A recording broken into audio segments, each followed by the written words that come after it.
Um, Another common condition associated with the thyroid gland is what we call a thyroid goiter.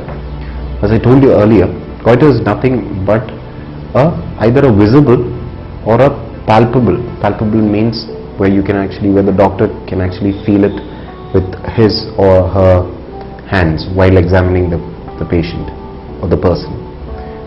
Is where the gland gets enlarged, and whereby we can either actually see it as an enlarged gland, or as I said, the doctor can feel it with his or her fingers. And this is not a normal thing, because usually, as I told you earlier, the gland is not seen or felt. So when you actually can do that, there's something abnormal going on.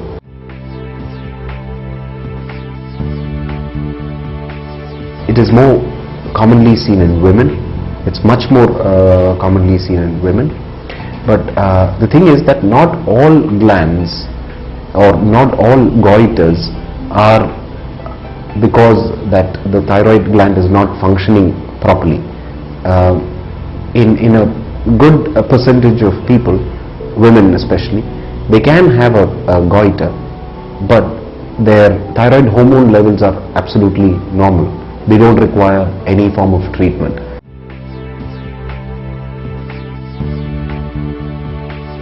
But it is certainly a cue. See, when a doctor examines, or when a doctor's or when a patient or a person is visiting the doctor, and when the doctor examines the person, and if the doctor comes across a gland or a goiter, the doctor is inclined to ask for a thyroid function test. Now, it can happen that the thyroid function test can come back as normal, but there is also a good chance that the gland may not be functioning adequately, or functioning poorly, or not functioning at all. So at that point, we diagnose hypothyroidism that we discussed earlier. So you can ask me, what do you do in a gland that is enlarged but functioning normally? Then it depends on whether this person is particularly concerned about the neck looking swollen, or people asking them whether they've got their thyroids checked, because they can see the neck swollen. It becomes a cosmetic problem. So if that's worrying them, then what we do is we can actually try and put them on thyroxine, which may shrink the gland a little bit, but nowadays we don't encourage that mostly. The only thing that we can do is to operate the gland, and mind you, it's purely for cosmetic reasons. It's not because of any other reason, but it's just that because people tend to get worried when everybody keeps looking at them as though something is wrong with them. So that's when we actually advise thyroidectomy, or to remove the thyroid gland.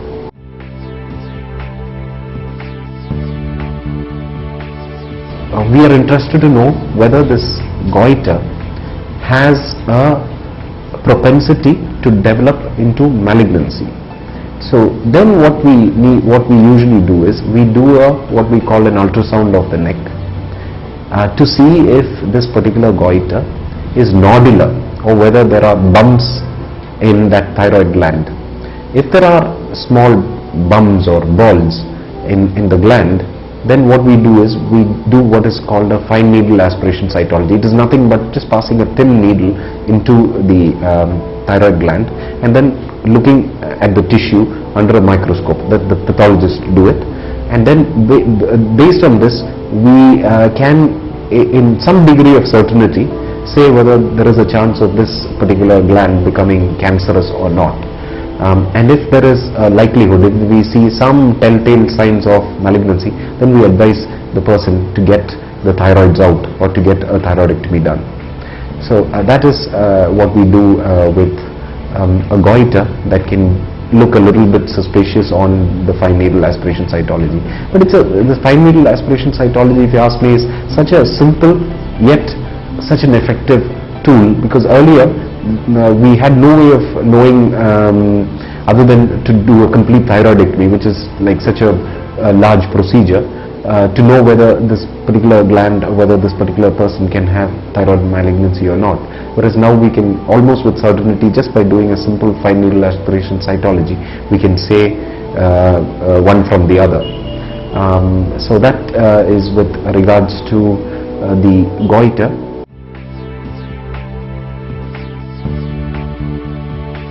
The treatment part is, it depends on whether this person is terribly worried about or cosmetically they are not happy. So then what we ask them to do is, if it is really affecting their life, or if it is affecting their quality of life as we call it, then we discuss thyroidectomy with them.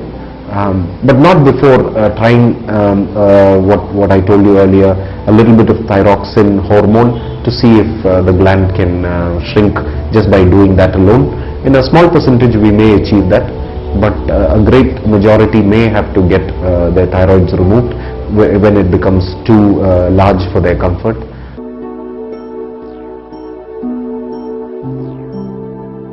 Now this is a common question that people pose to us, and usually we tell them that foods have no association with goiters, but that's not entirely true, because if you come from iodine deficient area, like in India, we know for a fact that Himalayan region, Rajasthan, and some of those parts can be iodine deficient.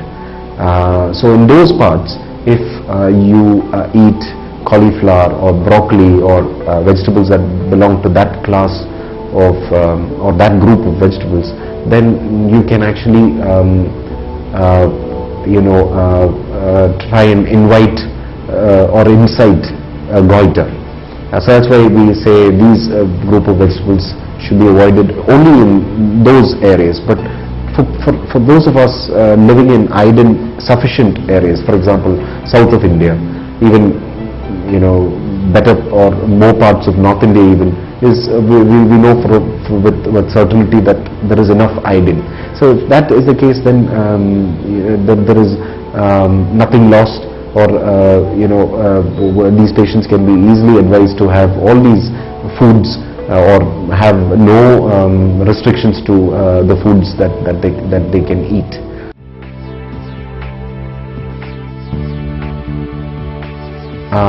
The risk factors for a goiter are mainly that is, if it is much more commonly seen in women. So if you belong to the female sex, you tend to be more predisposed to having a goiter. Then there is this entity called pubertal goiter. That is, girls going through that pubertal period. A small minority of them are shown to have their glands enlarging during that time, and after the puberty is over, some of them, the goiters regress, but some of them continue to have this swelling or lump in the throat. That is, if you ask me, this pubertal goiter by itself is probably not something normal. So if you find that a girl going through puberty has a lump in the throat, definitely you must get the thyroid functions tested, so that if we pick up a hypothyroid state, they can be treated adequately, and they will not run the risk of the complications or the adverse effects of hypothyroidism in their latter part of their life. So that is one of the causes of this one.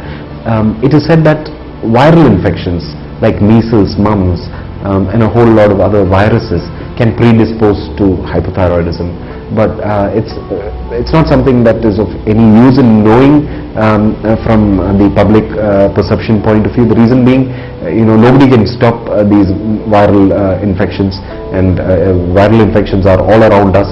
So if you are predestined to develop hypothyroidism, there's nothing that we can stop, or nothing that we can do to stop it from manifesting.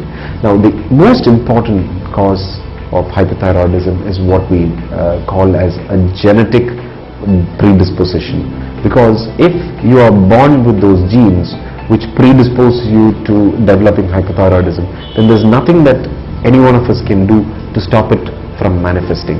So if you were to look at the causes, one is genetic predisposition is the most common cause for hypothyroidism.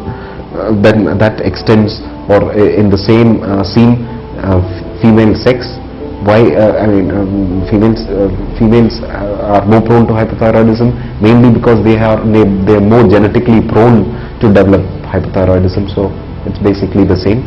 Then you have pubertal goiter, which can be seen in women going through their pubertal period. Yeah, so these are roughly the causes for hypothyroidism.